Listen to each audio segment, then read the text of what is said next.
Hello and welcome to my Half Life Alyx. The Northern Star. Chapter 5E.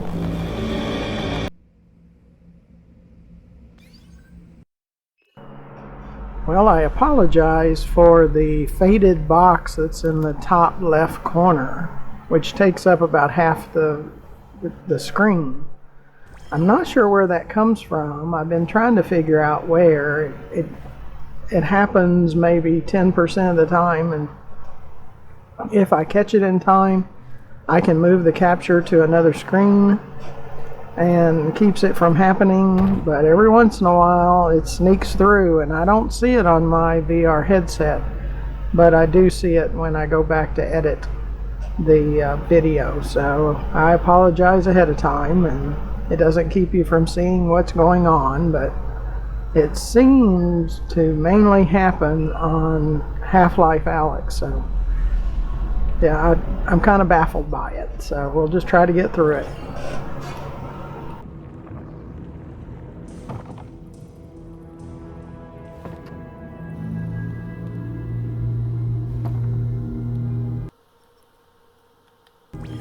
Save and save often.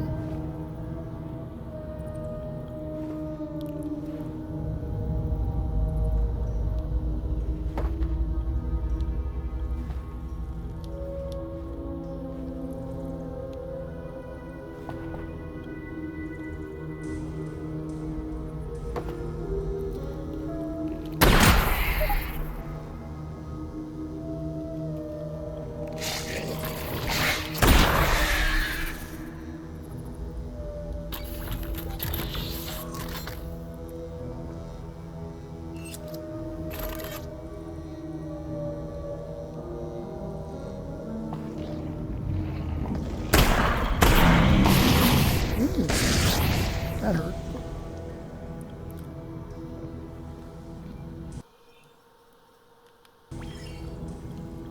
If you would, press that subscribe button. It's free. It doesn't cost you anything at all.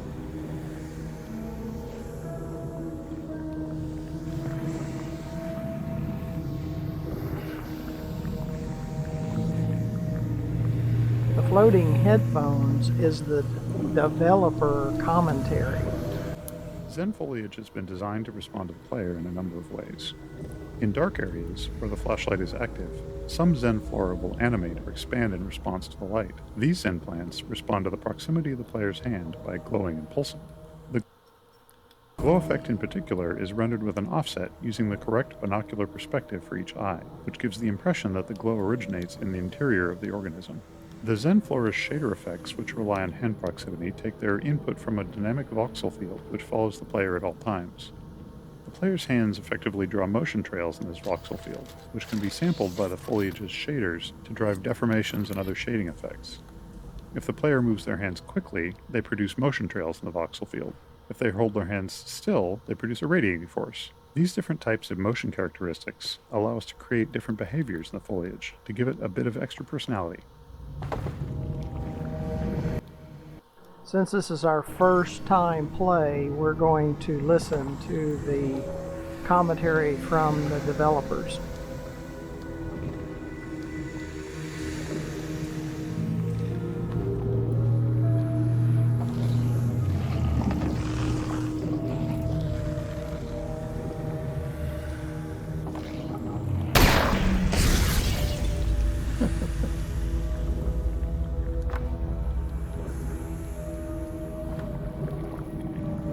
Look for our channel name, GFM_RDG, so you can watch more of our videos.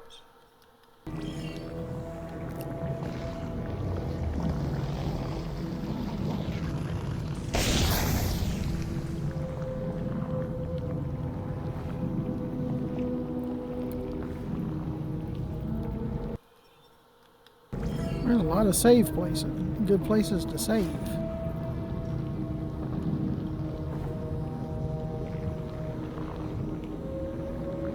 Where you need to save.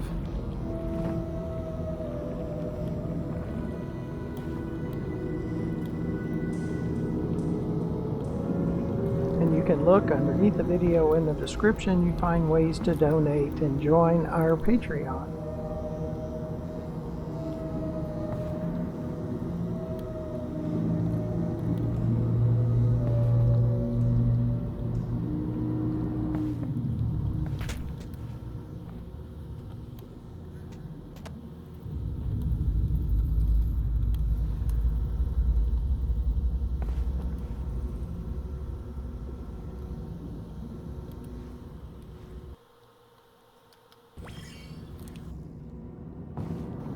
Save and always save often.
We're always looking for things that we can use, like resin and shotgun shells and bullets and medical syringes and all, just everything that we can use.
Yeah, we're going to have to get through that at some point.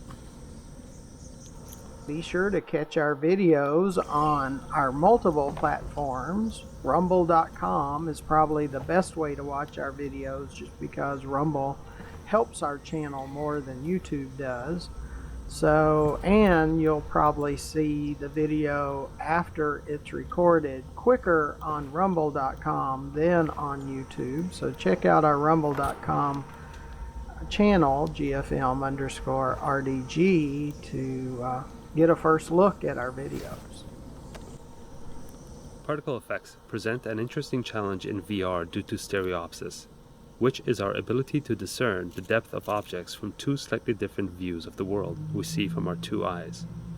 Traditional particle systems, as seen on the left, were typically implemented as a series of flipbook images displayed on relatively large polygons, which orient to face the player.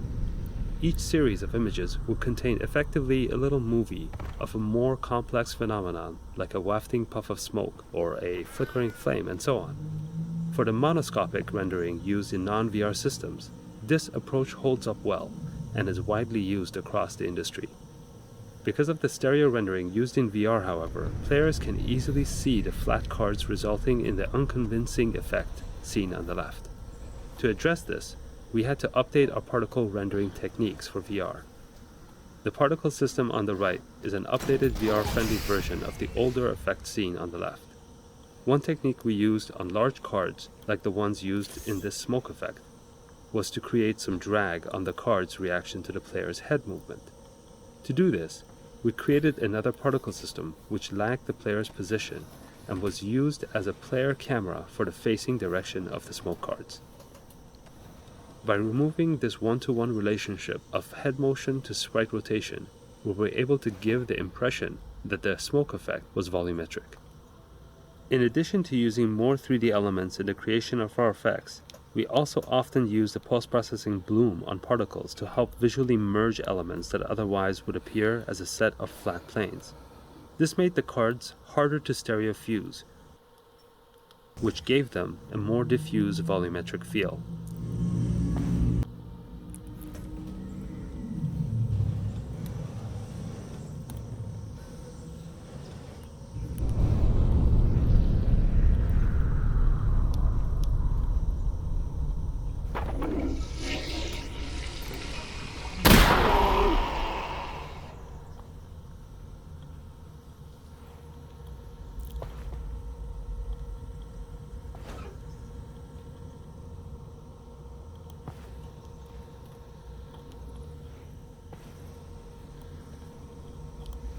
So even zombies have to use the potty.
Save and save often.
Okay, that's probably going to do it for this one. We'll check these places.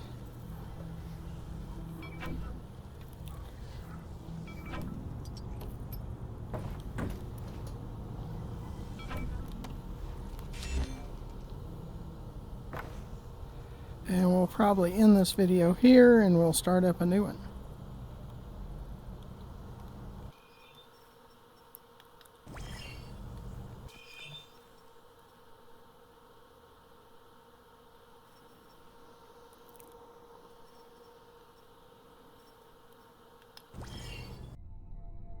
I do appreciate you coming along, and hopefully you join us for the next video, and also hopefully you'll press that free subscribe, watch more of our videos, consider donating and joining our Patreon. So until the next video, thank you for watching. Goodbye.